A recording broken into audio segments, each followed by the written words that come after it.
So this is what we talked about wanting to do. We're a little over halfway through this series that I started a few weeks ago called Pictures of Grace. We've looked at some Old Testament stories, and then last week we looked at the story of Peter, and we're going to be looking at 2 more New Testament stories. And the whole point of the series is to show that throughout the Bible, from Genesis to Revelation, it's one big overarching picture of God's grace to us. I mean, there are lots of pictures and lots of stories throughout the Bible, stories of failure and catastrophe, stories of success, stories of disobedience. There's just lots and lots of stories. But behind all of those stories is one overarching story, the story of God's grace for us. And so we talked about wanting to sort of do something. We love doing this, and we decided we would do something like this in the middle of this series to talk about contemporary pictures of grace. If you've been alive in this world for any amount of time, then you've experienced grace in some way, shape, or form. Certainly, Stacie and I have experienced a tremendous amount of grace from a lot of different people in a lot of different places at a lot of different times. And so we thought we would sort of share some of our contemporary pictures of grace. Is that a decent summary of what we're going to do? It's decent. Yeah? Yeah, it is decent. Okay. No, it's good. great. Good, it's a great description. Yeah. Okay, good. Do you have anything to add? No. Those are that's the conclusion of my introductory comments. No, I think it should be the conclusion of your the intro. Like, I don't need to add to it. Oh, okay, yeah, okay. No, I don't need to add to it. Okay. Yeah. Okay. Well, who wants to go first? I mean, I don't know what you're going to say, and you don't know what I'm going to say, and to be honest with you, I don't know what I'm going to say, and I don't know what you're going to say. I'm just kidding. Well, I was thinking that you've already done this in the series, which is kind of define grace specifically, because it's such an elastic term and gets overused a lot, so that talking about like literally what it is, and then kind of showing how we see that in everyday life, human to human, horizontally, as we talk around here, vertical and horizontal. And so there was one illustration that John Zoll, who is a friend of ours, I heard him say this on one of his sermons. He's a Episcopal priest, and he is in the New England area. And he told this story about a friend of his, actually, their family. And it was the mom, the parents of this big, large family. Every year they would have a huge Christmas gift exchange. And some of you may have participated in these where you fight over the gifts.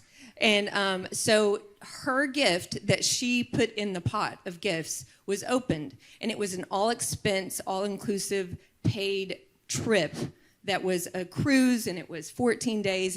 And so everybody was fighting for this trip. Like, that's the gift that they were in there. I'm sure somebody was like, I mean, I brought something from Home Goods. You know, like, she bought a trip. And so everybody was trying to fight and get this gift because everybody wanted that gift. So the whole entire exchange concludes, and of course, everybody is like not afraid to steal in this family exchange. And at the very end, when all of it was over, she opened something else, and everybody there all had their own ticket to go. And so everybody actually got the trip that they were all fighting for. And that was such a picture of how God's grace really is given to all of us equally, even when we don't feel like it is, or we don't even perceive that it is, or we don't behave in a way that it's equal for everybody. And so just defining, how grace really is evenly distributed because the ground is level, like everybody in the family got the same thing, even though that they were all wanting it for themselves. She was this picture of Jesus, in real life, like giving grace to everybody. Yeah, my John Zoll's father, Paul Zoll, who, if you were here at Fallen and Free, you had a chance to see him, meet him, has been a friend and a mentor of mine for many, many years. In his book, Grace in Practice, which I highly recommend. If you're a book reader, Grace in Practice by Paul Zoll was a game changer for me many years ago when I read it. And he defines grace in that book as one-way love, which is where I got the title for my book, One-Way Love. I asked him if I could use it since it was his definition, and he of course said yes. But I think that's a really, really good, accurate, biblical definition of grace, that grace is God's love coming our way minus our deservedness, minus our merit.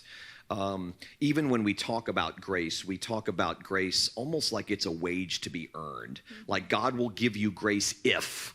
God will give you grace if you do this. If you are this kind of a person, God will give you grace. It seems very conditional the way it's oftentimes discussed or talked about.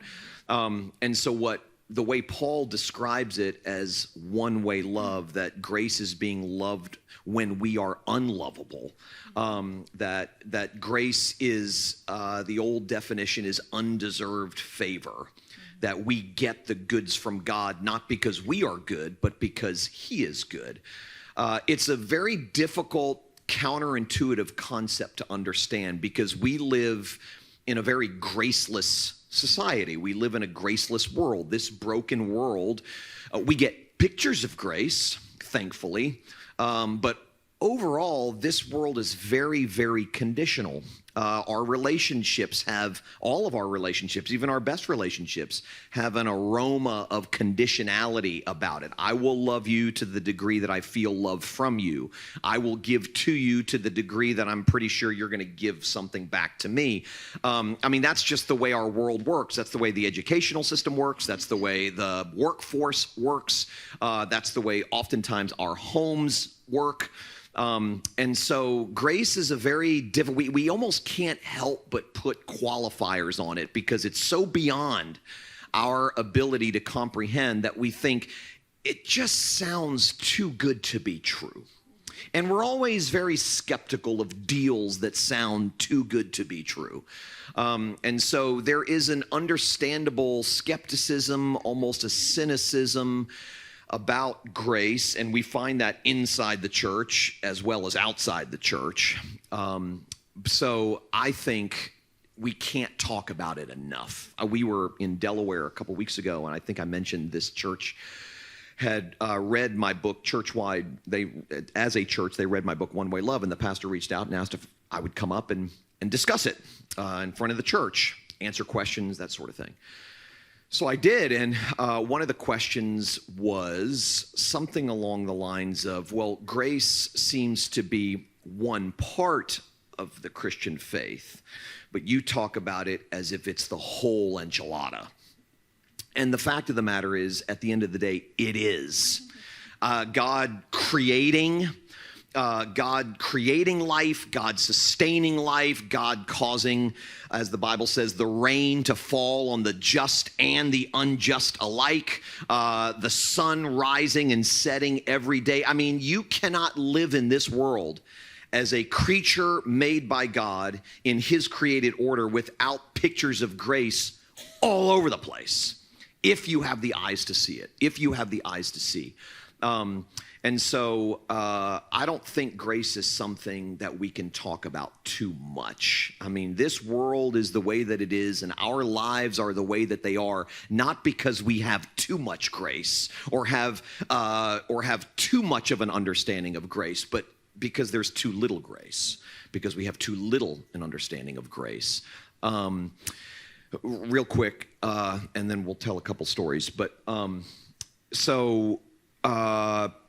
you've heard me share this before, but the book of Romans in the Bible is the deep end of the pool. It's my favorite book in the Bible. It's the most comprehensive, the most theologically comprehensive book in the Bible. It's really the Apostle Paul's magnum opus. It's like his dissertation on the gospel. And it's deep, and there are parts of it that are really hard to understand, hard to grasp. But he does something pretty remarkable. The book of Romans is divided into 3 sections, and beginning in chapter 4 and 5, Paul really dives deep into what the gospel is, what Jesus accomplished for us, and the implications of that for our lives, how that forever changes our relationship to God and one another. And so he really dives deep into this discussion about the gospel and the radicality of God's grace in Romans chapter 4 and 5. And he concludes chapter 5 by saying, so where there is a lot of sin, there is even more grace. And then he anticipates this question at the beginning of chapter 6. He essentially says, I know what you're thinking. In light of what I just said, you're wondering, should we go on sinning so that we get more grace?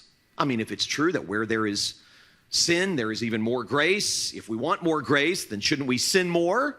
I mean, that's the question that Paul anticipates. And of course he says, no, that's not what I'm saying. And then he does something kind of interesting. Rather than pull back on his discussion of grace, he pushes it in deeper.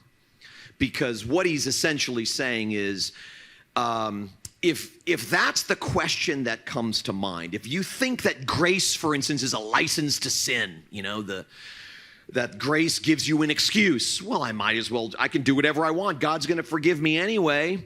Paul says that proves that you don't get grace too much, but that you get it too little.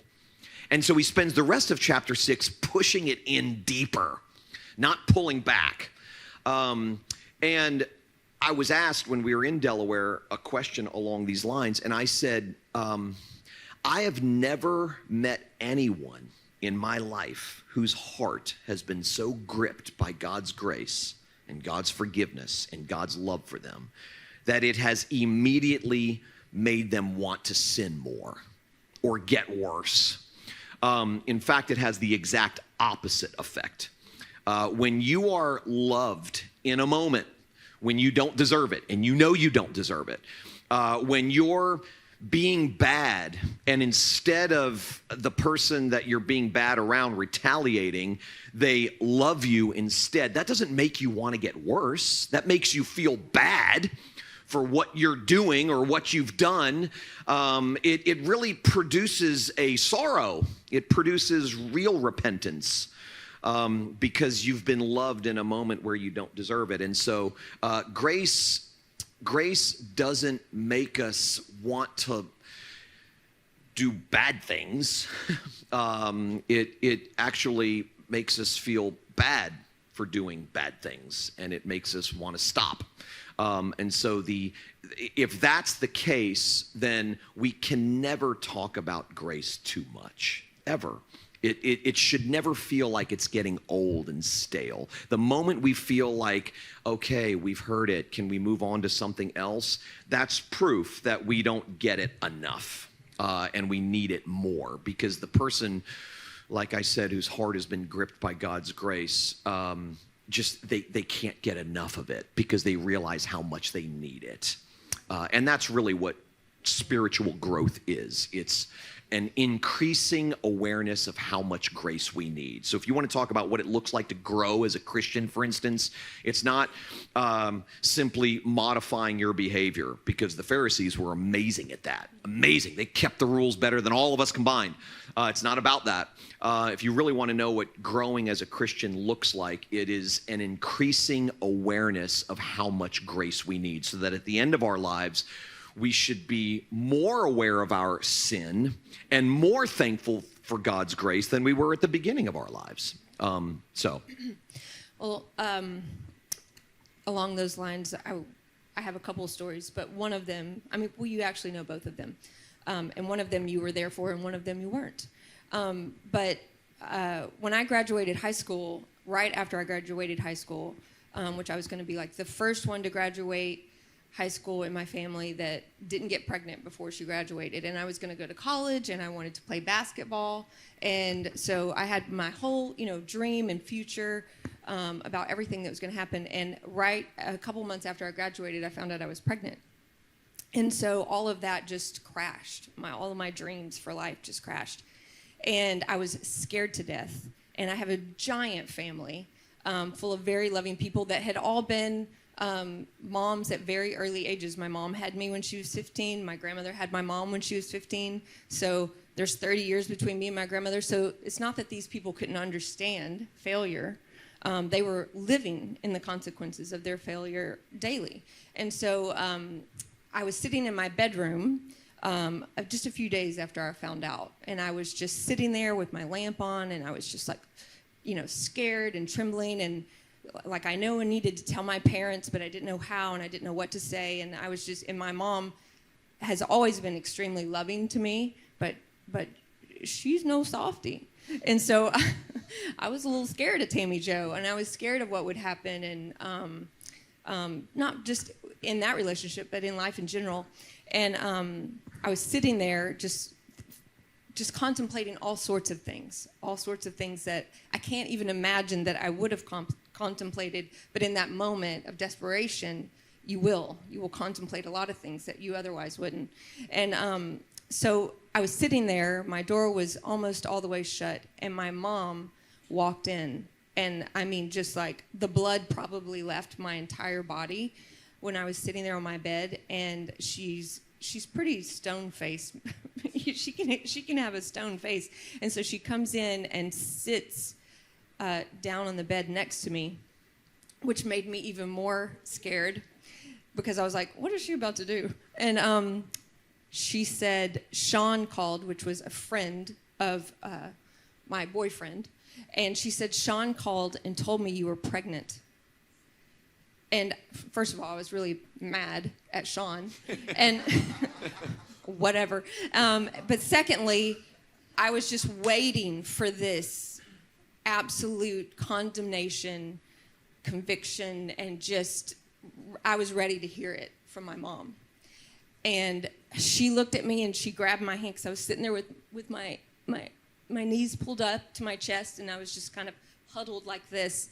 And she reached over and grabbed my hand, and she said, why didn't you tell me? Who would know better what you're going through than me? And she just hugged me. And then she laid in the bed with me just like all night long, just holding me. And in that moment, I knew what I deserved. I knew that I was wrong. I knew that I had done something that I shouldn't. I knew that I got out of the safe boundaries set for me. And my mom in that moment was like this triune picture of God. It was like the Creator, God the Creator, Jesus the Savior, and the Holy Spirit that dwells with me and comforts me, all in one person at one time. And it was the first time I really experienced one-way love in a moment that I needed grace. And I felt it in my bones, to my very nucleus of every cell. I felt it. And my mom was that for me in that moment. And it was one of the first times, and I grew up in church. So I grew up hearing about God and forgiveness and mercy and grace. And I lived in a family that was full of it because we needed it. Everybody needed it. But in that moment, it was one of the most tangible moments that I felt that one-way love coming right at me, undeserved. So just to let you in on a little secret, from time to time, Stacie and I will sneak words into the things that we say to you guys that only we know about, which is why when she said nucleus, she did that for me, and I laughed. If you're a Nacho because Libre that's fan, from Nacho then Libre, you know. which is a movie that we both really, really love. The man is his nucleus. Yeah, right. So we that's our gift to one another. Sometimes I'll be preaching and I'll say a word and I'll kind of look down and wink, and she'll start laughing like she's like, I'm the only one in the room that knows that that's supposed to be funny. I have a similar story which I wasn't going to tell, but you spurred me on to tell it. Oh, well, praise God. Yeah. You did. I was a relatively new Christian. I was 21 years old.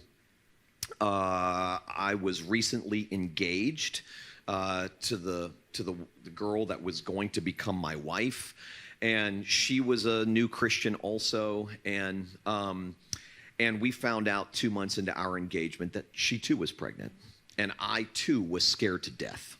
Not because my mom sounds a little bit more like your mom. Yeah. I didn't want to tell my mom, but I knew I could tell my dad. He was the embodiment of grace to me. And on Mother's Day, 1994, of all days, we went to my mom and dad's house, and I asked my dad if we could speak to him outside. And I was scared because my parents, I had run from God and run from my family for so long. I mean, I was the prodigal son. And my parents and their friends and family had been praying for me for years that God would arrest me and get me back. I eventually came home at 21 years old. There wasn't one particular event or one particular crisis. It was just this culminating sense of there's got to be more to life than what I'm experiencing. There's got to be more to who I am than what this world keeps telling me. And so I, metaphorically made my way home. And my family was just ecstatic. Like, this lost son of ours has come home. And I was going to church every Sunday, and my relationship with God was very, very real. And so I was fearful that now my parents were going to think that it was all a sham. That I shouldn't be having sex with my girlfriend, and I'm scared of how my parents are going to, like, it wasn't that I was fearful I was going to get in trouble. I mean, I was 21 and I didn't live at home, but I was fearful that they would be just shattered with disappointment. So I asked my dad to go outside as far away from my mom as possible. I was like, can we talk down at the end of the driveway? And I just immediately lost it. And I looked at my dad and said, Kim's pregnant. That's all I could say. And I mean, I will never, ever, just like Stacie described, I will never forget my dad's response. In a moment when he could have, the immediate instinctive look in his eyes was not like, oh. He didn't look down, he didn't look disappointed. He smiled, grabbed me, and held me for what seemed like 20 minutes. And he just said, this child is going to be a blessing in your life. He was just so at a moment when I deserved his rebuke. He gave me nothing but love. And that, for me, also was just a beautiful picture of the way God is with us. As I quoted in my prayer, that the hymn, Come Ye Sinners, let not conscience make you linger, nor of fitness fondly dream. All the fitness he requireth is to feel your need of him. That's just a fancy way of saying you don't have to clean yourself up before you go to God. Go dirty. All you have to do is come with your dirt. Come with your shame, come with your guilt, and you will receive nothing but a warm welcome from him, because that's the kind of father he is. We have, I know lots of others. You had a second story you were going to tell. That's a perfect segue to the story. Jenna, that just left to go with the kids to Harbor and is the youngest of our 5 kids and the only girl. She works at Aqua Grill. Shout out to Aqua Grill. And they take dine at Aqua Grill and leave her here. Large tips because the season has come to an end and it's a little dry over there. We were in there almost a couple months ago. It's been a few weeks. We were in there, and we usually go it was there. Game 1 of the Heat It Bucks was game series. 1, so it's probably that's how I remember. Yeah, it's a couple of weeks ago. So we were sitting in what is the cocktail area, and they have the TVs, and the real bar is there in front of like some tables. And so we were there, and we know a lot of the people that work in Aqua Grill because we frequent there because Jenna works there, so we go support them.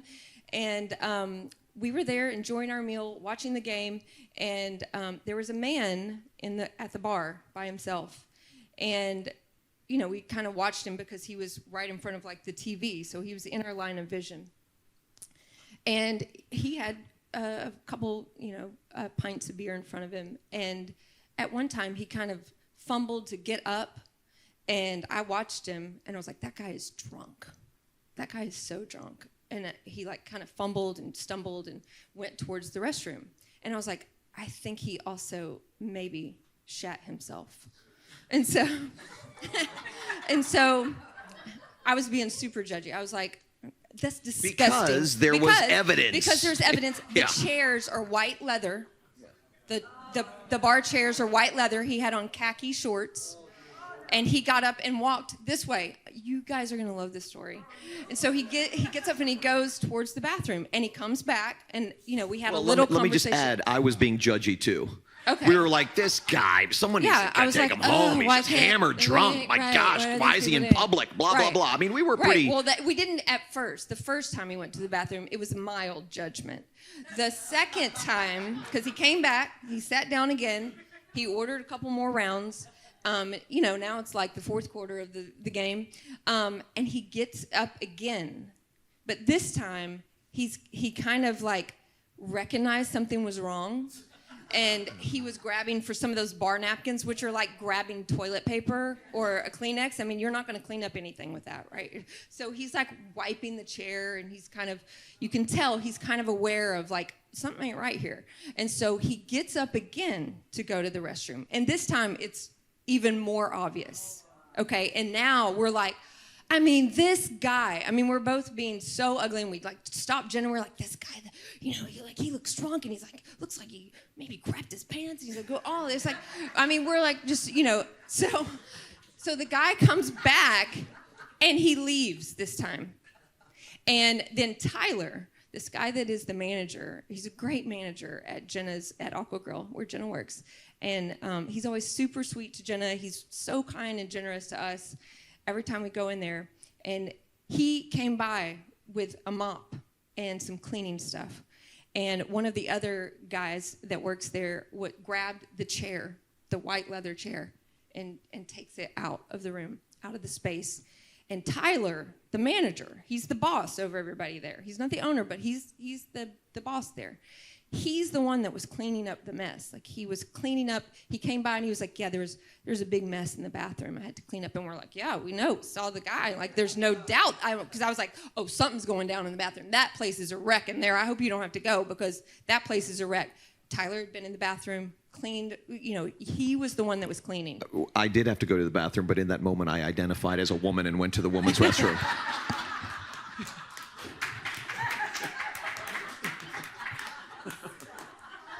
Anyways, I don't feel safe right now. Anyway, I identify as all verklempt. So Tyler's cleaning up everything, and he stops because we're like, I was like, it had to be that guy, right? And so he tells us that this man comes there nearly every single day, by himself, every single time. And he has pancreatic cancer. He can't hold his bowels. And he lets him come back every day. And he said that happens multiple times a week. And in that moment, I was just, it was like, that's grace. Like, that is exactly grace. We're always full of crap and crapping on everybody. And leaving crap everywhere, whether we know it or not, or we're conscious of it or not. And there Jesus has been cleaning up our messes constantly, saying, come back to the table again. I'll buy you a drink. Like, you're welcome here every single day. Come back again. And it was just, as soon as we sat there, I said, Tyler doesn't know it, but he was just Jesus to this man. Like, that's what he's doing every day. And Tyler was super compassionate. And he wasn't even making the other people that he could have clean up. He did it himself. He did it. He didn't get Jenna or other servers or other, bus boys or what. He did it himself. He was like, he's going to do it. And so I'm like, for that white leather chair to be sitting there every week, for that man to come back and soil again, and them to clean it up again and welcome him every single time, was amazing to me. I was just like, it's a picture of grace. And that picture of grace, it's sort of going back to what I was saying before, that picture of grace sort of convicted us. Yes. For how sort of judgy we had been. And the way Tyler spoke about it was just so... Utter compassion. When I was like, my gosh, he came over the table. Utter I'm like, compassion. dude, what the heck, man? What a mess. We've been watching it for the last hour. I'm sorry. And he just... As far as I know, Tyler's not a Christian. As far as I know. But he was just so tender, and he told us what the actual problem. And and then we start thinking about this guy, and what his life must look like. He's there every day by himself. So maybe it doesn't seem like he has a spouse. And Jenna came by, and she didn't know either his condition, but we told her what Tyler said. And then, because, of course, we were enticing her to be judgmental, too. And so... It's what humans do. It's what we do. So then she was like, oh... And she has seen the man several times there. She's like, oh, he's come back. Like he is there. He's a regular. Yeah, it's very, very sweet. I woke up this morning thinking about my dad. I wake up a lot. He's actually I don't understand how dreams work, but he's in my dreams a lot. He died in January of 2010, and as you've heard me say before, was just not only the embodiment of grace, but just he was loving and fun and funny, brilliant. Born and raised in Switzerland, had his PhD from Marquette University in educational psychology, was a psychologist by trade. If you've been in the South Florida area for any length of time, going back to the 80s and 90s, I mean, he was the man down there. Had a daily radio show, call-in show called Life Management with Dr. T, and people would call in and just ask him questions or present their problems. And so he was just a highly respectable. I was so proud to be his son growing up. I mean, being Dr. T's son in Fort Lauderdale was a big deal. And was just such an incredible picture of grace to me my whole life. Really, really was. I remember, the thing I remember most about him is the sort of just the tenderness of his face. He and I aren't built the same. He was bigger, not taller, but bigger. Always struggled with his weight. But he just had the sweetest face. And he was, sarcastic and funny. And he just had this really sophisticated sense of humor that everybody understood. Nobody loved people more than my dad. Nobody. And my brother Anthony, my youngest brother Anthony, and his fiance were over a couple weeks ago, and we were talking about our dad, and he said, I asked him, I said, what is your most vivid memory of Dad? And he thought about it for a minute, and he gave me some memories that he had, and he said, what is yours? I said, interestingly enough, I have 10,000. I just shared one a few minutes ago. But I said, for whatever reason, and I can't seem to put my finger on it, my most vivid memory of him was when I was about 11 years old, and we used to vacation in Marco Island every summer as a family, sort of half the summer there and half the summer in North Carolina visiting my mom's side of the family. But just our family went to Marco Island. And if you've ever been to Marco Island, it's kind of built up now, but it wasn't like that back then. It was more remote. And it's on the Gulf side, and low tide was always in the afternoon, and the sandbars there are amazing. And so you can walk out 100 yards and still only be waist deep in water. And I was about 11 years old. Karate Kid had just come out. And I was on a mission to take karate, okay? Karate. Yes. Karate, Jerry. Karate. If you're not a Seinfeld fan, you need to get with the program. It's on Netflix. You can watch them for free, okay? Think of your pastor. I was at that time in my life, I was going from one thing to the next. I went through a Rambo stage where all I wanted to do was be a Green Beret. I went through, a breakdancing phase. Rambo phase. A breakdancing phase, a real hardcore breakdancing phase, which lasted about 3 weeks. So my parents knew this. I was a kid just sort of finding out what I liked.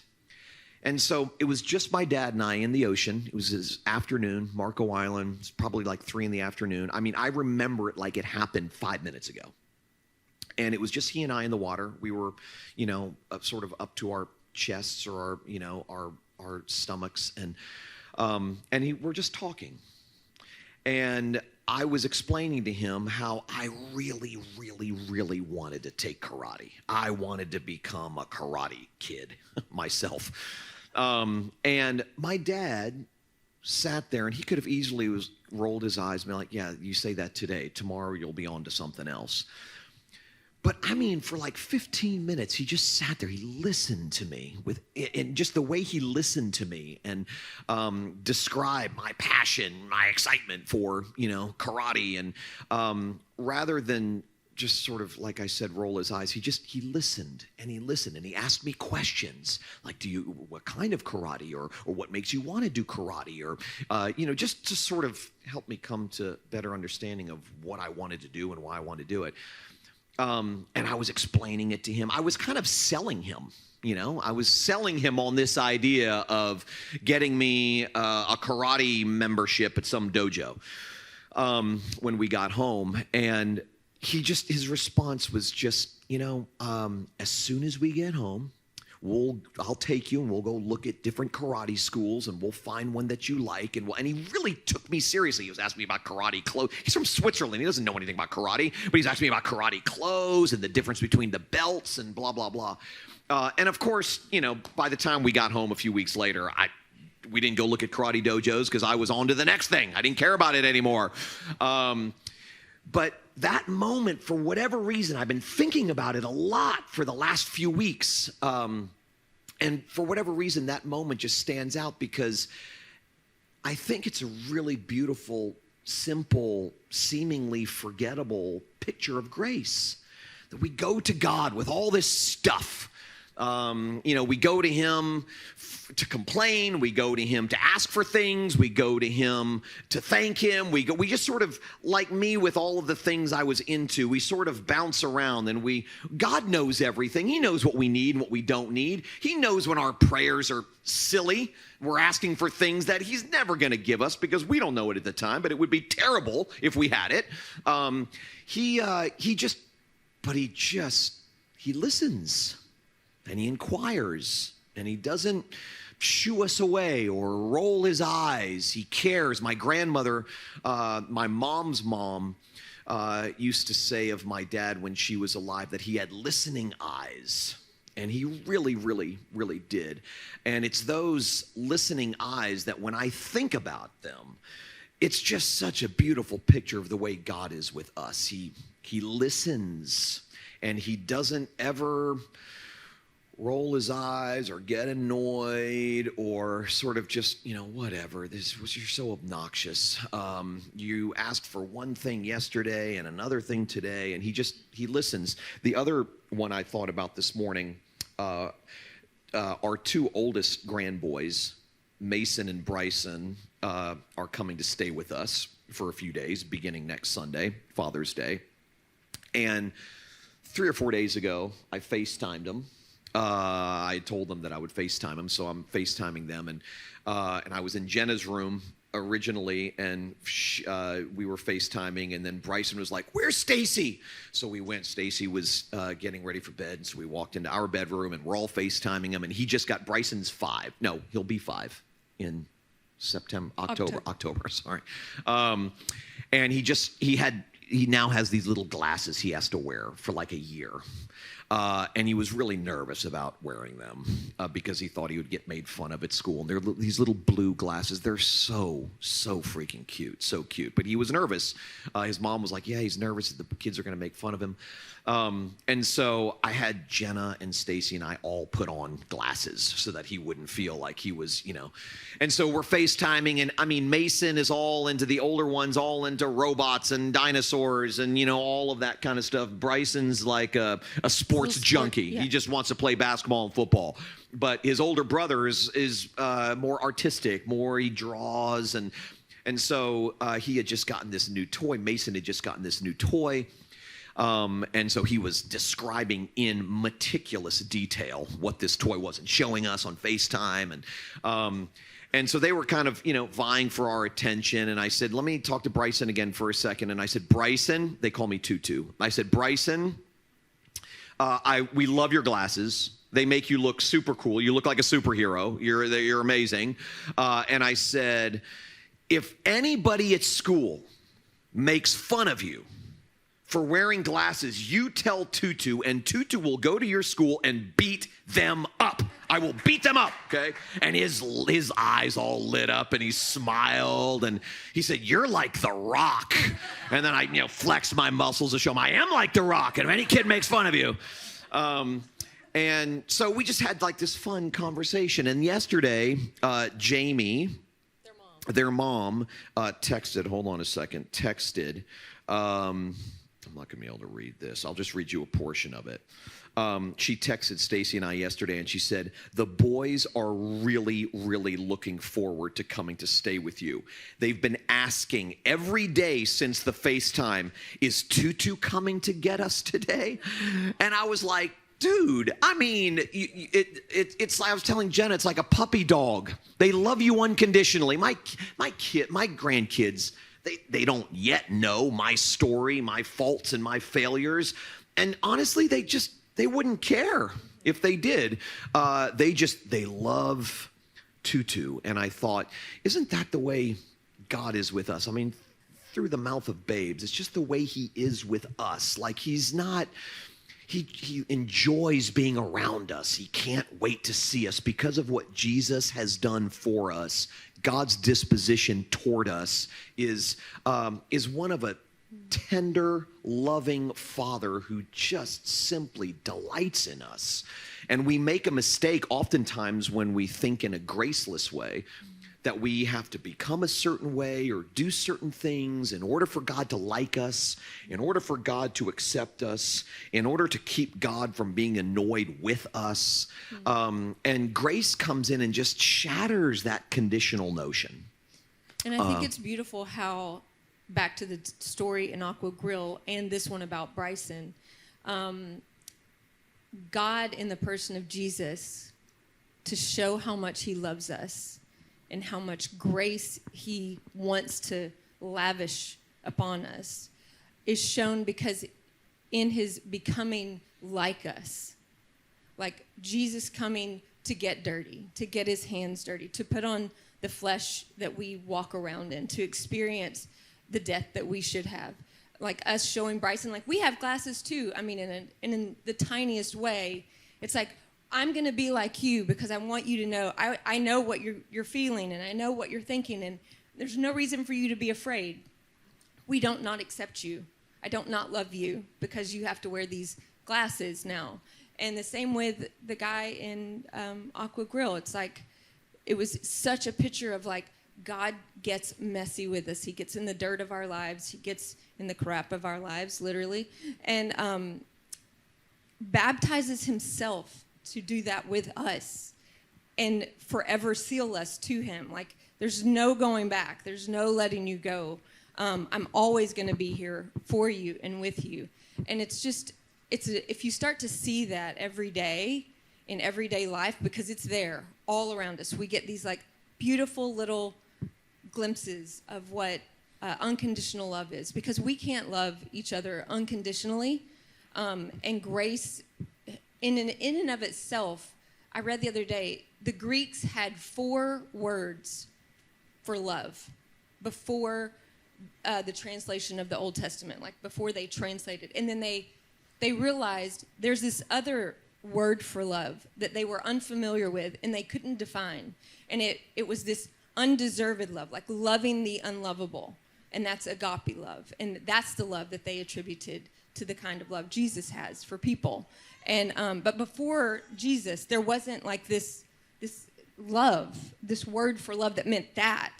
And we just get glimpses of it. We don't get to fully feel that horizontally, but... And the glimpses that we get, the pictures that God gives us as we sort of make our way as pilgrims through the wilderness of this life, they are simply reminders that this is going to be the way it is fully and finally one day. And he gives us these pictures and these glimpses as just a way of reminding us, especially when things aren't going well. I've been sort of on this kick for a long time, talking about these things, writing about these things.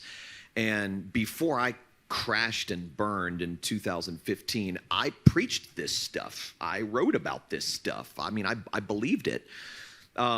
At least I thought I did. And when I fell, when I crashed and burned, there was a lot of public commentary about it. I was a public person, and so there was a lot of public commentary. And some of the commentary was, see, this is what happens when you emphasize grace. When you talk about grace, this is what happens to people. This is why you should steer away from it. The very fact, one of the most troubling aspects of my fall was that I gave those people a reason to spout nonsense like that. Because my response to that was always, I didn't crash and burn because I believed the gospel too much.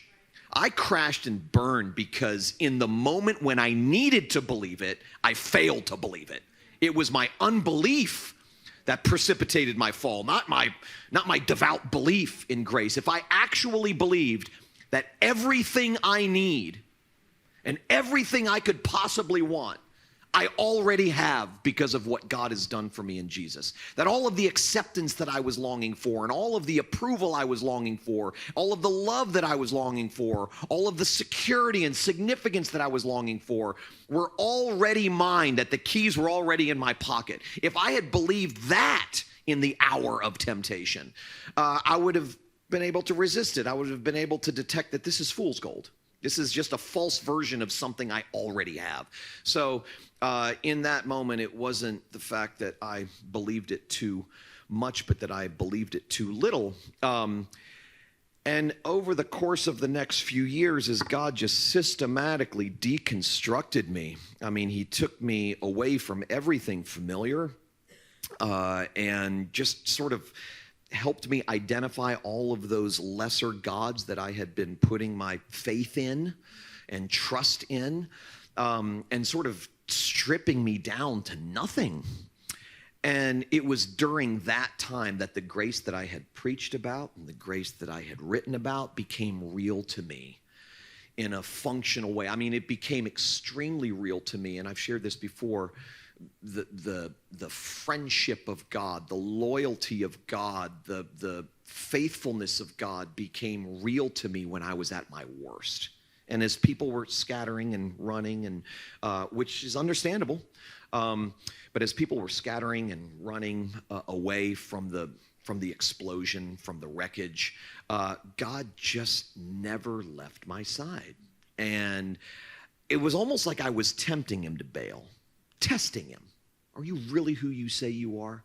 I wasn't doing that consciously, but I remember sitting in the house that we had rented the first year we were married in Texas. I remember sitting in this chair. Stacie was at work, and I was like, this is really true. You really are who you say you are.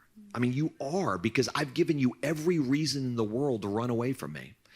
And each day I come up with new ways of tempting you to run away from me. And it's almost like he just puts his hand on my shoulder, sort of looks at me with this tender smirk and says, I'm not going anywhere no matter how hard you try. No matter how hard you try.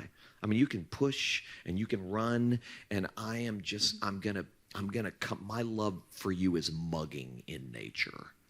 You cannot outrun my love for you. It makes me think of when Jesus in the New Testament, I think he was talking to his disciples, and he says, your love is like the morning dew, like a morning cloud, meaning us, humans. Our love is so fickle, and it dissipates just like that.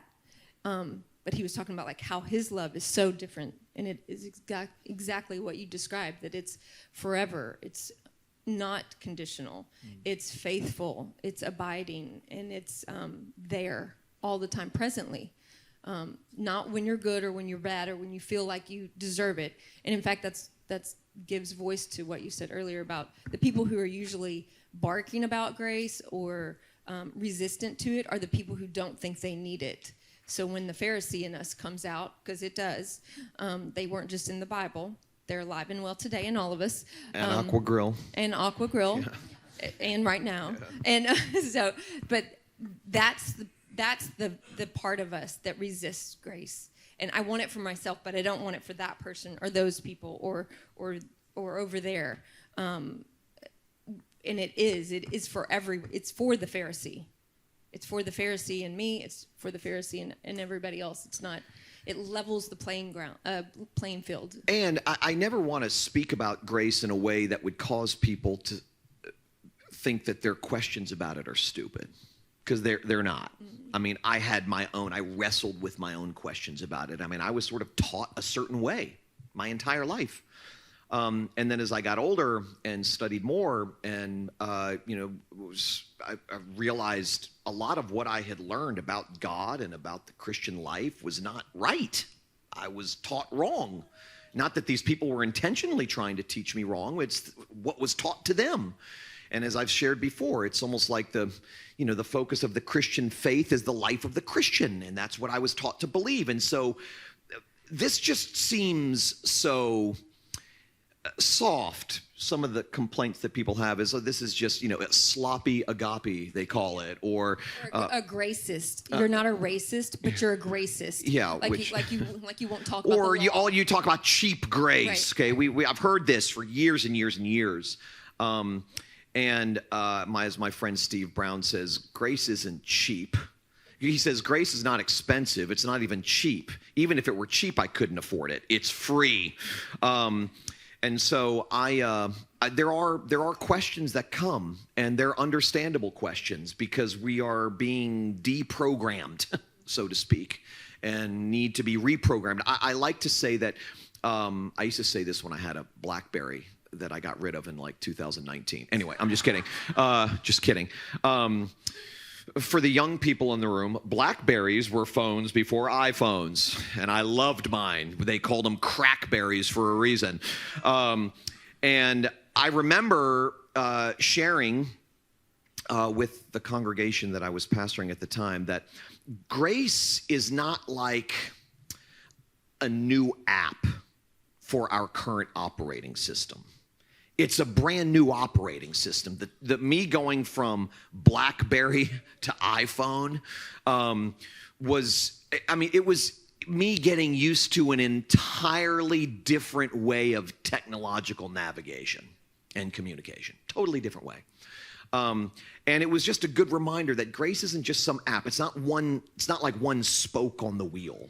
It's the hub of the wheel, and everything flows from that. So it's understandable when we have our questions, or when we have, if we raise an eyebrow, or but we make fun of the but people around here because we're Pharisees toward the Pharisees, as you all well know, unfortunately. But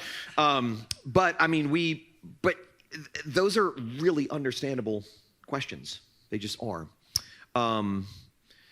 We have to stop, but let me I think I speak for both of us when I say that our whole lives, we grew up very differently, very differently.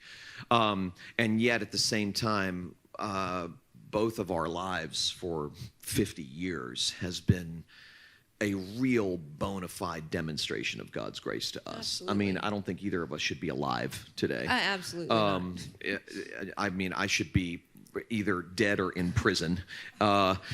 And the fact that we're alive and we're loved, this place is a picture of grace for us. I love this place. I was telling some people at the wedding reception yesterday, this place is just like the sanctuary is just so unique. It's unlike any other place, and I wouldn't fit anywhere else.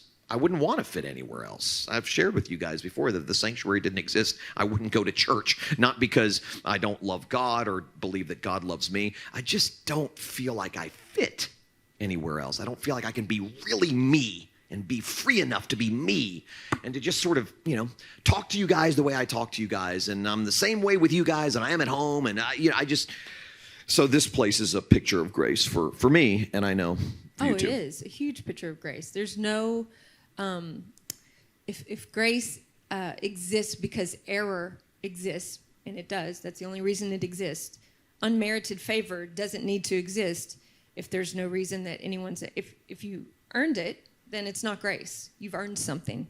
But the fact that we get this undeserved generosity from God, even in the times where we don't feel like we are getting that, but it's true that that we have it, that we've been given it over and over and over every day. The air that we breathe, the church that we have, the life that we live, health, and just the ability to think and to be known that we are beloved, that we are claimed as his, and that this life is not all that there is, but that he's promised us because of that grace, that he's taking us home.